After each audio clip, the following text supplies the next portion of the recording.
पहलवानों के धरने को खत्म करने और अमित शाह की मुलाकात के बाद डब्ल्यूएफआई के अध्यक्ष ब्रजभूषण शरण सिंह पर शिकंजा कस रहा है, या फिर यह कह सकते हैं खाप पंचायतों ने केंद्र को जो 9 जून का अल्टीमेटम दिया था यह उसका असर है।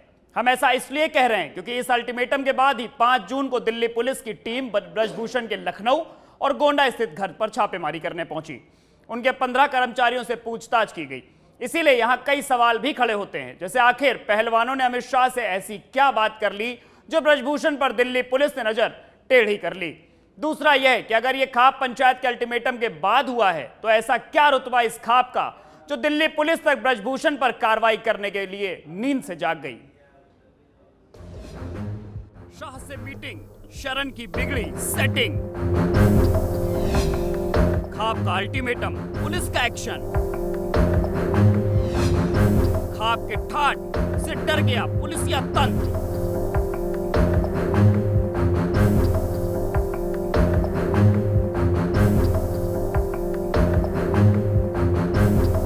दिल्ली के जंतर मंतर से हरिद्वार, फिर मुजफ्फरनगर, इसके बाद खाप पंचायतों का 9 जून का अल्टीमेटम। इस बीच केंद्रीय गृह मंत्री अमित शाह से पहलवानों की सीक्रेट मीटिंग, फिर पहलवानों का अपनी ड्यूटी पर लौटना और राकेश टिकैत का 9 जून का प्रदर्शन रद्द करना। इस पूरे चौंकाने वाले घटनाक्रम का पोस्टमार्टम करें तो पाएंगे कि इस पूरी कहानी का एक नहीं बल्कि कई किरदार हैं। हरियाणा, उत्तर प्रदेश और गुजरात तक के लोग पहलवानों के मामले में अहम कड़ी बने हैं। इस मामले को शांत करने में केंद्रीय मंत्रियों से लेकर राज्यसभा सांसद और राज्यपाल से विधायक तक पर्दे के पीछे कई खास चेहरे शामिल रहे। यहाँ तक कि पहलवानों के आंदोलन को हाईजैक करने को लेकर एक समय पर खाप पंचायतों के बीच भी मनमुटाव देखा गया। एक वक्त ऐसा भी आया जब खाप पंचायतों ने पहलवानों को उनके सामाजिक बहिष्कार की चेतावनी दे दी थी। पहलवानों के साथ केंद्रीय गृह मंत्री अमित शाह के साथ मीटिंग के बाद खाप नेताओं ने 4 जून को हरियाणा के सोनीपत के मुंडलाना गांव में महापंचायत बुलाई थी। भारतीय किसान यूनियन के प्रदेश अध्यक्ष गुरनाम सिंह चढ़ूनी सहित कई लोग इस पंचायत में पहुंचे थे। किसान नेता गुरनाम सिंह मंच से एक घोषणा करने ही वाले थे कि पहलवानों के साथ हो रहे अन्याय के खिलाफ भाजपा नेताओं को गांवों में नहीं घुसने दिया जाएगा। लेकिन उसी वक्त पहलवान बजरंग पूनिया ने गुरनाम सिंह को रोक दिया। पूनिया का ऐसा करना कोई छोटी घटना नहीं थी, क्योंकि जंतर मंतर पर दूसरी बार के प्रदर्शन में पहलवानों ने खुद खाप पंचायतों से समर्थन मांगा था। इसीलिए इस पर खाप पंचायत और किसान संगठन नाराज हो गए। इसके अगले ही दिन पहलवानों ने अपनी ड्यूटी ज्वाइन कर ली। इसके बाद ही ब्रजभूषण सिंह पर पुलिस का शिकंजा कस गया और उसके घर पर ताबड़तोड़ छापे मारे गए। देखो तो सुलह मशवरा हो, सब सुलह मशवरा सब तो आर पार की लड़ाई समझे या कहीं कोई गुंजाइश भाई गिरफ्तारी का तो हक बन रहा उसका। जब उनने इतना अपराध कर रखा तो उसे सरकार उसे बचाने में लग रही। कल दिल्ली पुलिस ने भी कह दिया कि हमारे पास कोई इस तरह का वो नहीं है कि हम उनकी गिरफ्तारी कर सके ब्रजभूषण जी। नहीं ऐसा ये तो कहेंगे, वे तो उसी उसमें रहेंगे, उन्हीं के दबाव में करेगी दिल्ली पुलिस तो काम। तो कहेंगे दिल्ली पुलिस ने तो उन पर भी, जो हमारे खिलाड़ी है पहलवान है, उन पर भी मुकदमे कर दिया, FIR कर रखी। कोई किसी बड़े बीजेपी नेता से भी बात चल रही है किसी तरह की? कोई हाँ बातचीत हमने करी, बातचीत हमने संजीव बालियान से भी करी जी, प्रदीप से भी करी जी, और सतपाल MP है जो बागपत वाले, उनसे भी करी। क्या कह रहे हैं ये लोग? नहीं वे कह रहे कहने गए तो ऊपर से ज्यादा चल रहे, मैं भी दबाव में है। खाप पंचायत ने सरकार को 9 जून तक का समय दे दिया था। अगर इस दौरान ब्रजभूषण शरण सिंह को गिरफ्तार नहीं किया जाता तो किसान संगठन और खाप पंचायतें फिर से पहलवानों को लेकर जंतर मंतर पर पहुंच जाते। जिस वक्त कुरुक्षेत्र की खाप पंचायत चल रही थी उसी वक्त यह खबर आई कि ब्रजभूषण शरण सिंह की अयोध्या में होने वाली रैली स्थगित कर दी गई है। लेकिन इस क्रोनोलॉजी को देखकर यह साबित होता नजर आ रहा है कि यह संयोग नहीं था, बल्कि पहलवानों के आंदोलन में केंद्र सरकार की एंट्री का इफेक्ट था। ब्यूरो रिपोर्ट, सच पे धाग। भारतीय कुश्ती संघ के पूर्व अध्यक्ष ब्रजभूषण सिंह के खिलाफ 3 महीने से चल रहा पहलवानों का धरना खत्म हुआ तो किसान नेताओं के भौंवें सुगड़ गईं। धरना दे रहे पहलवान विनेश फोगाट, बजरंग पूनिया और साक्षी मलिक के रेलवे में नौकरी ज्वाइन करने से एक किसान और खाप नेता नाराज हो गए हैं। इसके चलते इन्होंने 9 जून को जंतर मंतर पर होने वाले प्रदर्शन को टाल दिया। इन्होंने कुरुक्षेत्र की महापंचायत में अल्टीमेटम दिया था कि अगर 9 जून तक ब्रजभूषण की गिरफ्तारी नहीं हुई तो वे जंतर मंतर पर पहलवानों का फिर से प्रदर्शन शुरू कराएंगे। लेकिन केंद्रीय गृह मंत्री अमित शाह से इन पहलवानों की मुलाकात और फिर नौकरी पर वापस आने का ये नेता खासे नाराज हो गए।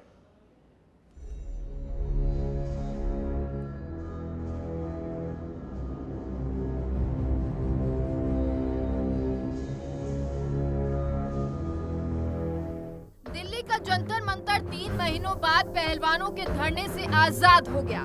WFI के पूर्व अध्यक्ष ब्रजभूषण सिंह शरण के खिलाफ इस प्रदर्शन में पहलवानों को कई राजनीतिक नेताओं का साथ मिला। यहाँ तक कि बीजेपी के भी कुछ नेताओं ने इसका समर्थन किया। मामला सुप्रीम कोर्ट तक गया। इन सब के बाद अब अगर पहलवानों ने रेलवे की नौकरी ज्वाइन कर ली तो किसान और खाप नेताओं ने इस पर भी सवाल खड़े कर दिए। आखिर नौकरी ज्वाइन कैसे कर ली? ऐसी क्या बात अमित शाह से कर ली जो सब कुछ खत्म कर दिया? और खत्म कर दिया तो अब क्या कर सकते हैं? ये बात भारतीय किसान यूनियन के नेता राकेश टिकैत बोल रहे हैं। टिकैत ने कहा कि जब पहलवान ही पीछे हट गए तो हम आंदोलन करके क्या करेंगे, इसलिए हमने इस आंदोलन को रद्द कर दिया। देखो, भारत सरकार से जो खेल कमेटी है उनकी बात हुई है, वो बात चली है उनकी, और उन्होंने ये कहा है कि हम बड़े आंदोलन की कॉल देंगे और जब हम बुलाएं, जब सब लोग उसी पे ही आना, जगह भी हम बताएंगे कहाँ मीटिंग होगी और क्या उसमें करना है। कुछ खिलाड़ियों ने अपना समर्थन वापस ले लिया। नहीं, समर्थन वापसी नहीं लिया, वे अपनी ड्यूटी पे गए हैं और ड्यूटी पे जाके भी आंदोलन कर सकते हैं, अपनी बात रख सकते हैं। तो ये हुआ है, छुट्टी से भी अपनी ड्यूटी पे गए, छुट्टी काट के।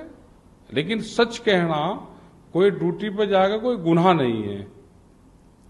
तो आंदोलन आपका भी जारी रहेगा? भी आंदोलन तो जारी है भाई, चार्जशीट उसकी जाए, केस चले, गिरफ्तारी हो, ये हमारी डिमांड पहले से ही है, आज भी हमारी डिमांड है।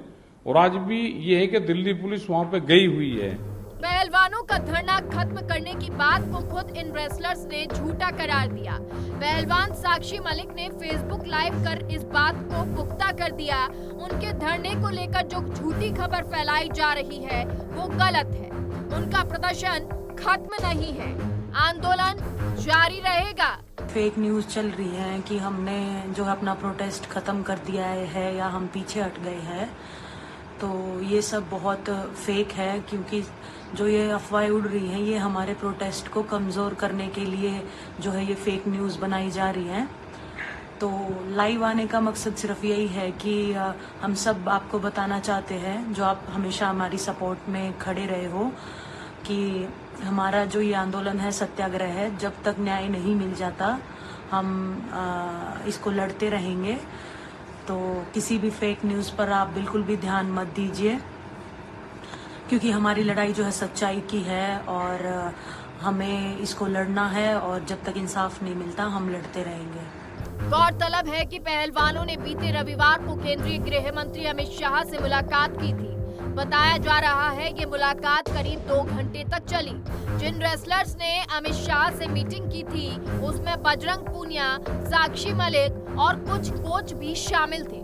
बताया जा रहा है कि अमित शाह ने पहलवानों से इस मामले में कार्रवाई का आश्वासन दिया। इसके बाद ही ये पहलवान अपनी अपनी नौकरियों पर वापस लौट गए। जो नौकरी पर गए हैं उनमें विनेश फोगाट, साक्षी मलिक, बजरंग पूनिया शामिल हैं। आपको बता दें ये रेसलर्स ही ब्रजभूषण के खिलाफ हुए धरने में सबसे आगे थे। वहीं अमित शाह से मुलाकात के बाद रेलवे में नौकरी को लेकर कांग्रेस ने भी सवाल उठाए हैं। कांग्रेस ने कहा कि इन पहलवानों ने एफआईआर में जो ब्रजभूषण शरण के खिलाफ आरोप लगाए थे उन पर पूरा देश शर्मसार हो गया, लेकिन प्रधानमंत्री मोदी और अमित शाह को कुछ नहीं दिख रहा। साक्षी मलिक के आंदोलन को जारी रखने के बयान के बाद विनेश फोगाट के गांव पलाली में सर्व खाप सर्व जातीय महापंचायत बुला ली गई है, जो 7 जून यानी कल होने वाली है। इसकी अगुवाई सांगवान खाप करेगी। इसमें विनेश फोगाट और संगीता फोगाट भी शामिल होंगी। जाहिर है कि पहलवानों का आंदोलन जारी है। क्या फर्क पड़ता है वो जंतर मंतर ना होकर विनेश फोगाट के गांव में ही हो। अब देखना ये है कि अब पहलवानों का यह आंदोलन क्या मोड़ लेता है, क्योंकि जिस तरह से ये पूरा घटनाक्रम चल रहा है उससे ये तूफान के पहले की शांति नजर आती है। ब्यूरो रिपोर्ट, सच पे धड़क।